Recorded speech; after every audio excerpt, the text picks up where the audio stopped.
Welcome to Kenton's videos. Enjoy the video.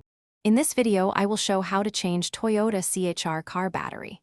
Start by parking on level ground, engaging the parking brake, and opening the hood safely. Remove jewelry and put on gloves and eye protection.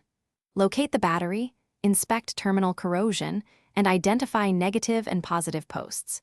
Use the correct wrench size to loosen clamps, and always remove the negative terminal first to reduce risk of sparks and short circuits.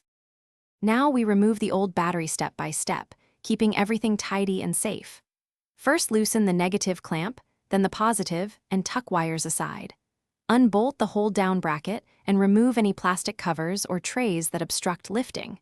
Batteries are heavy, so lift with both hands and keep it level to avoid acid spills. Place the old battery on a protective surface and check the tray for corrosion or buildup before installing the new one. When installing the new battery, confirm terminal orientation matches vehicle cables and seat it firmly in the tray. Reinstall the hold-down bracket and tighten until secure without cracking the case. Reconnect the positive terminal first, then the negative terminal, and ensure clamps are tight to prevent electrical resistance. If you see corrosion, clean and apply terminal protector spray or petroleum jelly to inhibit future buildup. Test by starting the car. Thanks for watching. Consider subscribing if we helped you.